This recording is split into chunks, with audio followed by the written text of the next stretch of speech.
আসসালামু আলাইকুম ওয়া রাহমাতুল্লাহ। প্রিয় দর্শক, আপনারা দেখতে পাচ্ছেন আমাদের পোলট্রির বাচ্চা ব্রুডিং চলছে। বাচ্চাগুলোর বয়স কিন্তু 7 দিন প্লাস হয়ে গিয়েছে। দুপুরে যে পরিচর্যাটা করব, এখানে দেখতে পাচ্ছেন আমরা এখানে ওষুধ দিব। ওষুধের জন্য পানি নিয়ে আসা হয়েছে। এখানে আছে রাব্বি।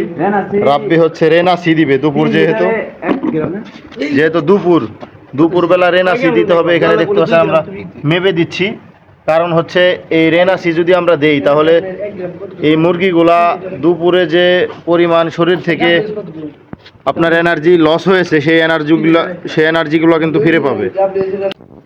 আমরা এখন পানির পিএইচ ঠিক করার জন্য হেমকো পিএইচ দিয়ে দিব আমরা 6 লিটার পানির সাথে 6 মিলি।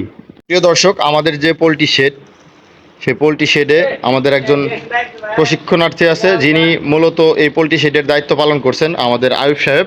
আয়ুব সাহেব কেমন আছেন? আচ্ছা আয়ুব সাহেব, আপনি যে পোলট্রিটা লালন পালন করছেন এখানে, এই পোলট্রিতে আপনি প্রতিনিয়ত যে পরিচর্যাটা করে থাকেন, এই পরিচর্যার মধ্যে সকাল থেকে সন্ধ্যা পর্যন্ত কোন কোন মেডিসিন দিয়ে থাকেন আমাদেরকে একটু বলবেন। ভাই, পানির গুণগত মান ঠিক করার জন্য আমরা পিএইচ ব্যবহার করতেছি 1 লিটারে 1 মিলি। তারপরে সকালের সাথে দিছি 2+ একে একে, মানে 1 লিটার পানিতে 1 মিলি, সাথে দিছি থায়াবিন 1 লিটারে 1 মিলি। এটা সকালের আর কি মনে করেন রুটিন। মনে করেন পানিটা আপনার 6 থেকে 8 ঘন্টা একসাথে চলবে। তারপরে মনে করেন আমরা 1টার পরে এসে হেমোকো পিএইচ আর হলো রেনাসি, এই দুইটা ব্যবহার করছি। আমরা বর্তমান রাত্রে ব্যবহার করতেছি হেমোকো পিএইচ এবং মনে করেন যে রেনা ডব্লিউএস, এটা আমরা ব্যবহার করতেছি।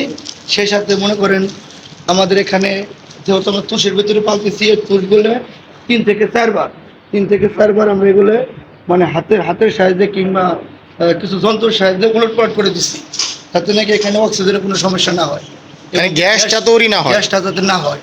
যে এই 1টি সপ্তাহ যাবত এই মুরগিগুলা লালন পালন করছেন, অর্থাৎ ব্রুডিং করছেন, এখানে মর্টালিটির সংখ্যা কত, বা কোনো বাচ্চা মারা গিয়েছে কিনা? এখন পর্যন্ত কোনো বাচ্চা মারা যায় নাই।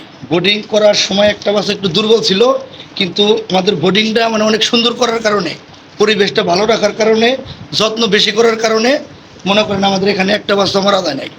আমি মোটামুটি কিছুটা বুঝে কী করতেছি, কিন্তু আমার সাথে অনেক পরীক্ষার্থী ভাই বোনেরা আছে, তারা সবাই সহযোগিতা করতেছে। সবাই সহযোগিতা করার কারণে এখানে মানে পরিবেশ পরিচ্ছন্নতা সমস্ত ঠিক রাখা হচ্ছে এবং পরিবেশটা অনেক সুন্দর রাখার কারণে বাচ্চাগুলি মারা যাচ্ছে না। তার মানে হচ্ছে যেটা দাঁড়ালো, আপনার পূর্বের মুরগি পালন করার অভিজ্ঞতা আছে। আমাদের এখানে যে 120 পিস বাচ্চা ব্রুডিং করা হচ্ছে, এই বাচ্চার ভেতর থেকে একটি বাচ্চাও এখনো পর্যন্ত ইনশাল্লাহ মারা যায়নি। সঠিক পরিচর্যার মাধ্যমে ব্রুডিং হচ্ছে এবং নির্দিষ্ট সময়ে নির্দিষ্ট পরিমাণের মেডিসিন কিন্তু এখানে ব্যবহার করা হচ্ছে। আপনারা যে দেখতে পাচ্ছেন মুরগির শেডের ভিতরে যে পরিবেশ, এরকম সুন্দর পরিবেশে মুরগি লালন পালন করা হচ্ছে, যে কারণে এখানে কোনো রোগ বালাই ইনশাআল্লাহ প্রবেশ করতে পারে না। অবশ্যই এখানে যে প্রশিক্ষণার্থীদের আপনারা দেখতে পাচ্ছেন, এই প্রত্যেকটা প্রশিক্ষণার্থী কিন্তু ভিতরে প্রবেশ করার জন্য তারা কিন্তু জীবাণুনাশক স্প্রে হাতে এবং পায়ে স্প্রে করে কিন্তু এই মুরগির শেডে প্রবেশ করেছে। এই ছিল আজকের আপডেট। প্রিয় দর্শক, সকলে ভালো থাকবেন, সুস্থ থাকবেন। আসসালামু আলাইকুম ওয়া রাহমাতুল্লাহি ওয়া বারাকাতুহু।